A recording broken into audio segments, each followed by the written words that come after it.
I hear this all the time. Amazon FBA is dead. You cannot do Amazon FBA anymore. It is getting so much more challenging. There's so many competitors going in. It is so saturated in the market. You cannot be making any more money from this. This is not 2017. You just can't be making more money.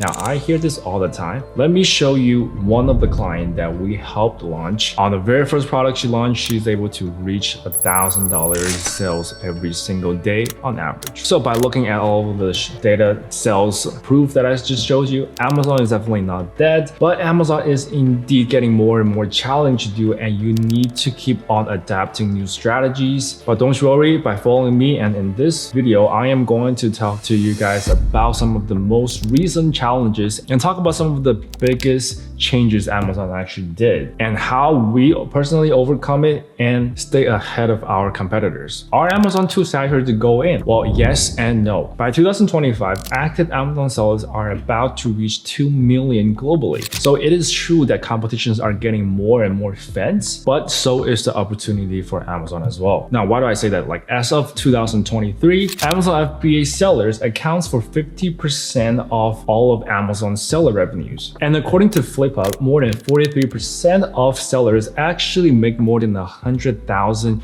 yearly recurring revenue. And 16% of sellers have actually made between $100,000 and $500,000 in yearly revenue. While consider Amazon is actually too saturated in some category and some product niches, but not the whole Amazon itself. For example, right now, because there's so many sellers and so many big, large sellers out there, popular niches like electronics and beauty products, and for example, a lot of sub-niches, the home and kitchen category, have actually become very, very saturated. And that is why it is important for you to try to find new ways of doing product research to find products that are not going to be as saturated as those categories out there. Also, that is why you want to have something called unique selling point on your product so that you do not compete with everyone else that's selling the same thing over and over again in the market. What does unique selling point means? Now, you want to have something that is so unique that is different from anyone else in the market. Now, for example, like I have this cup right here. If right now everyone is just selling this cup without this handle, right? There has not be a handle developed or invented yet. And right now I come into the market and I come up with a brilliant idea, which is to add a handle of this cup. Now, when I stand in front of everyone else, I now have a product that has a special feature, a special design that is going to make me stand out in the market and make people wonder what this thing is, why is there a handle, and how this handle is going to improve the way I use this cup. How does it benefit me? How does this improve my life of using this particular cup that you're selling? That is basically the reason why we want to create a unique selling point, just because we are able to improve the product and be different from anyone else. If you are able to improve the product, you can actually start to make an improvement, and then you can actually start to making a lot of sales because people will want to buy your products instead of everyone else. Now, a quick note about this is that if the niche and the product market that you are trying to sell are considered really, really high competitive, and there's a lot of big sellers out there, and then the revenue is really high, the USP that you have to come up with has to be bigger and something a little bit more dramatic. Like, for example, if I'm trying to get into the phone market, I cannot just change like a very small things and then suddenly I can beat Apple or I can beat Samsung, right? That doesn't work. I have to come up with something so unique, so particularly new that people will actually want to buy my phones over Apple and Samsung, those big ass giant companies, right? Because I'm a small company, that's how I will be able to steal the sales from them. I have to come up with something really, really unique. But if you're trying to sell a product that is a less saturated market, which means that it is less competitive, the revenue is just so much less, right? You do not necessarily have to come up with something so unique. Sometimes the USP can just be so small, even just a tiny bit of improvement can make people buy your listings instead of your competitors. Sometimes by having a better main image, your image is better than everyone else, you can steal sales from everyone else. You can consider a better main image as your unique selling point, right? Image is one of the most important thing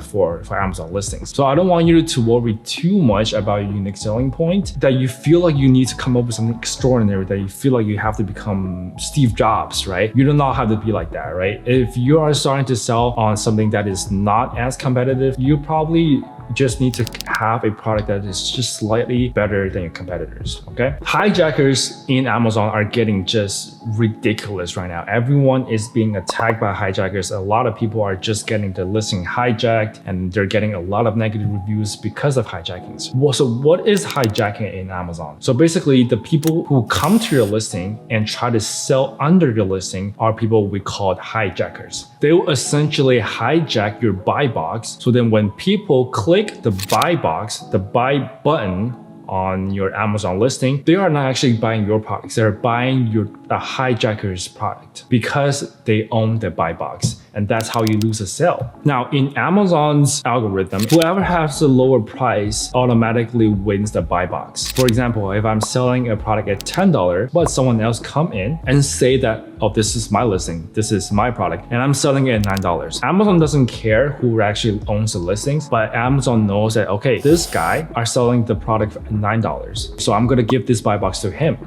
So when the hijacker earns the buy box, everyone else comes into your listing that actually purchased the product, your competitors or the hijacker's product. And because your product has your own brand on there, has your own logo on there, it is your official, authentic product, and your competitors or your hijacker doesn't have it. When your customer received the product coming from the hijacker, and then they were like, oh, this is not what I ordered. This does not look like the product that was on the listing that I bought from. This does not have the logo. I got a counterfeited product. Guess what they're gonna do? They're going to go to your listing and leave you a negative review. Even though that the sales did not go through you, even though the product the customer actually received did not come from you, your listing get a negative review, and that is how ridiculous and how disgusting hijacker is. So here are the two ways that I do to against hijackers. The first one is to enroll in brand registry. That only if you have a trademark or a pending trademark that you register in your country, and then you can use Amazon's brand registry portal and application to register for brand registry. So having that brand registry approved by Amazon, you can basically kick off the sellers from your listings. But things are getting more and more complicated in Amazon. And in fact, this method might not work as well as before. A lot of people that I know, a lot of sellers that I know, they try to kick off their hijackers, but then Amazon doesn't immediately kick them off. You need to also show some proof. You need to also receive samples and then basically prove to Amazon that, okay, these seller, even though I have brand registry, I still need to show some proof to Amazon that, okay, this guy is selling counterfeited products, right? So right now, having brand registry is a good place to start, but it is definitely not the best way to keep off hijackers from the listings. So then my favorite way of keeping hijackers off your listing is actually enrolling in something called transparency in Amazon. And this is actually the most effective way to keep off hijackers off your listings as of today. Because this is actually a program that Amazon developed by itself. Once you are enrolled into the transparency program from Amazon, Amazon will generate like a UPC code, like a UPC type of label or code for you. And then you will have to ask your supplier to stick it on to the packaging of your product. Because this transparency code is unique, so then when Amazon scans the code, it knows that it comes from you, the authentic seller. Everyone else will not be able to have access to this code because they cannot get the code and access the code. If you take a look at this screenshot here, there has been 88 times of attempt that some hijackers are trying to list under my listing. That is how ridiculous, crazy out there it is right now. So our sellers really need to start protecting ourselves against all of these bad actors and hijackers out there. And if your hijacker is trying to ship their own counterfeited product into Amazon, Amazon will literally destroy their product because they do not have the transparency code on there. Amazon is actually charging us sellers higher and higher fees. There has been a 20% of increase of FBA fees from 2021 coming to 2025, and they're going to keep increasing their fees as well. But more ridiculously right now, they are introducing new fees for us sellers as well, something called placement fees. That is a per item basis fees, meaning that for every product that you ship into Amazon, they would charge you a placement fee essentially. For standard size product, it would range from 21 cents to 68 cents per unit.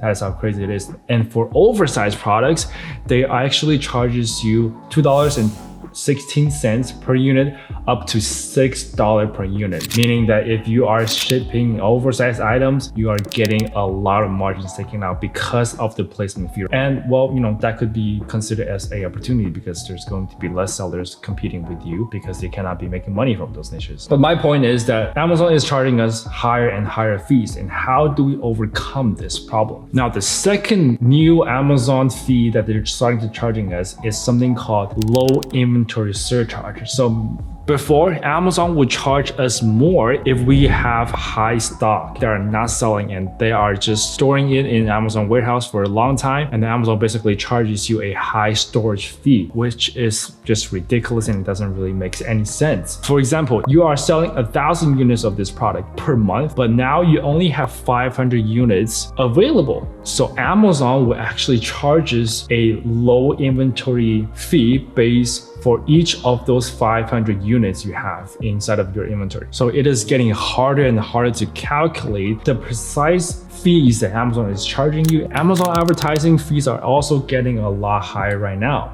According to AdBadger, there has been a consistently PPC fee increase since the year 2021. Now, back in 2020, the average CPC was around 71 cents in the US market, in the Amazon US, and it is now 97 cents in average. So about 30 cents more per click, which means that you don't even have a lot of margins to work with. And now you're getting higher and higher PPC costs. That really brings you in a very tough spot and to actually make a profit selling a low ticket item. So here is what I would use. A third-party tool, for example, like Helium 10. In Helium 10, I am able to see the estimated past order amount of sales from the competitors and from my own listing as well, so that I can have a better idea on how to forecast the inventory. Also, I will be using the profit tracking tools within Helium 10, or I also use a tool called Shopkeeper. It actually tracks all of the fees. And having a really accurate profit tracking tools will actually help you better forecast your profitability of the product and whether if you have to increase the price of your product just to survive. Now, I was able to get some discounts for you guys. Helium 10, link down below. If you sign up with those links, you're able to get discounts, and also you can have a free trial. You can also sign up for the free plan on Helium 10 as well using my link down below. Now, not only that you're facing more competitors in your product, in your niche within Amazon, Amazon itself as a platform have more competitors as well. For example, Temu. Temu is one of the newest competitors that is coming into the market, and they are selling a ridiculous low price product, and Temu is coming in strong, right? They could be selling the same item for like 10 times lower price in Temu, but you just have to wait for like a 2 weeks shipping time, right? Now, Amazon, for example, if this product is selling for like $40 on Amazon and you can get it right away the next day or probably the same day,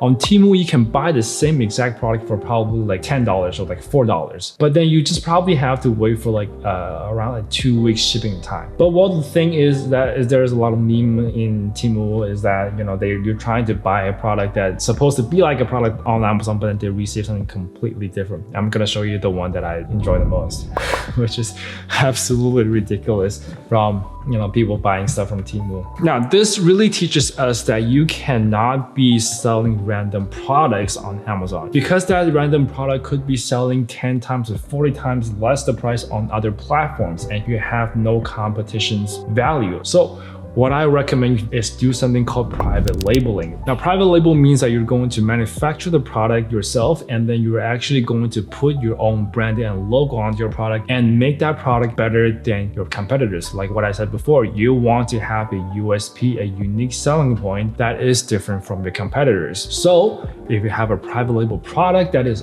truly yours, you can build a brand around it, and no one in Temu, no one can sell your product for 10 times cheaper than what is currently selling on Amazon. This is also a quick reminder for us that we should not be stuck onto Amazon, this one platform itself. We want to start expanding to other platforms as well. For example, right now there is TikTok Shop, there is Walmart, there is Shopify. You can build your own Shopify website and actually start building a brand and start selling your products outside of Amazon warehouse. Essentially, you want to expand to other platforms as well to start selling your product and not just on Amazon. Return fees on Amazon are actually one of the most hidden costs and one of the actually actually one of the big costs as well, but no one is really talking about it. And so today I wanted to introduce you what they are and how they could be affecting your profit margins. Now, Amazon is not only a good platform for our sellers, but it is also a customer-based platform, right? And Amazon offers its customer a ridiculously good return policy. If I buy a product from Amazon, I now have 30 days to return or exchange the product if I wishes to. Doesn't matter if I have used it, doesn't matter if I like the product or not, I can just do that. Now, that could increase the conversion rate of buyers trying to buy our products, but that also increased the return rates of our product as well. Because it is so easy to return, Amazon now average about 12% of product return rate, meaning on average 100 products sold, you are going to get around 12 products returned. Now, the most ridiculous thing is that not only that you get a refund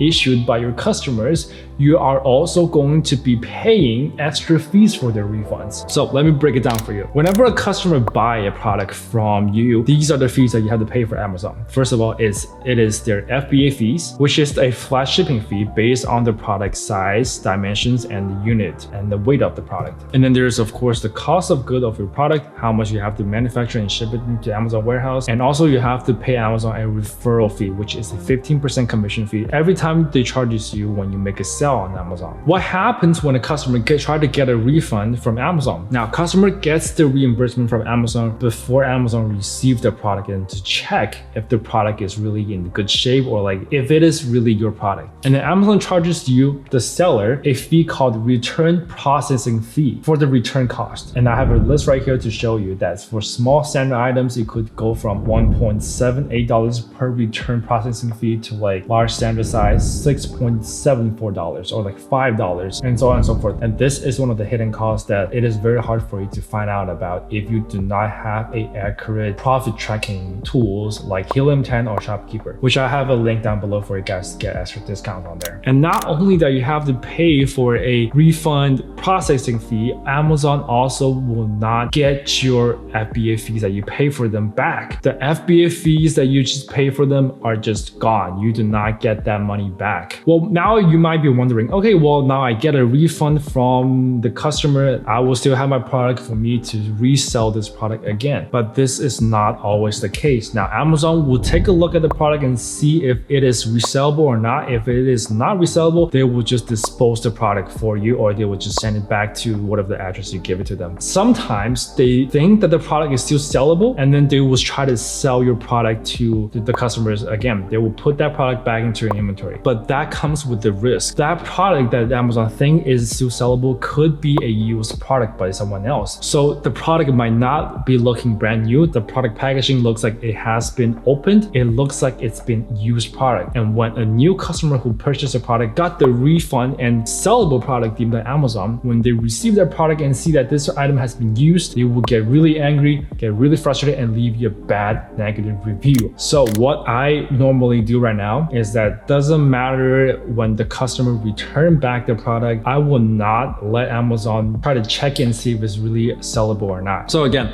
the refund fees, because it is hidden so hard inside of Amazon, it is really difficult for you to track those funds. It is really important for you to use a accurate profit calculation software like Helium 10 and Shopkeeper. But now I will teach you a way to find out about the refund rate, because refund and return rates are going to heavily affect our profit margin. So how do you find out about the refund rate of your products? How do you properly calculate the profit margin before you pull the trigger on purchasing your first product? Let me teach you a trick. So basically on your Amazon seller account, you want to go to menu, and then you want to click growth, and then there is a drop down menu for you, and there is a line called product opportunity explorer. So once you click onto that, there's a search bar there that says search by keyword or ASIN. And from there, you just need to search about the product that you're interested in, or the product that you are actually selling right now. For example, I am going to search garlic press, and I'm able to see a lot of new details here. And then I'm going to click on garlic press. And then once I click onto this niche, I am able to see the search volume, and I'm able to see the average price, the search volume growth. But more importantly, I am able to see the return rates that are in the past 360 days. Now, for example, in the garlic press category, it says that there is a 1.36% off return rate, which is ridiculously low, because I probably think that this is a very low ticket product, and it's really a product that won't really go wrong with it. So it has a very low return rate. Now that you have this information in hand, now that you have the niche of the product return rate given by Amazon itself, you are able to better calculate your profit margins overall, and that will give you a significantly better advantage against your competitors. Having to see all of the difficulties and all of the increased fees and higher competitions and more saturated markets within Amazon, is Amazon still a good platform for you to sell on? And can you even still start an FBA business in Amazon, right? It is definitely getting harder and harder, but as I have been mentioning all through this video, is that with more competitions, with more difficulties that Amazon put to us sellers, not all of the competitors can take the increased fees. And if you're watching this video to this very end, you are learning all of those additional knowledges that will put you on top against all of your competitors. So if you're interested in learning a little bit more about Amazon FBA, click on some of the videos I have right here for you, and I'll see you there. Bye-bye.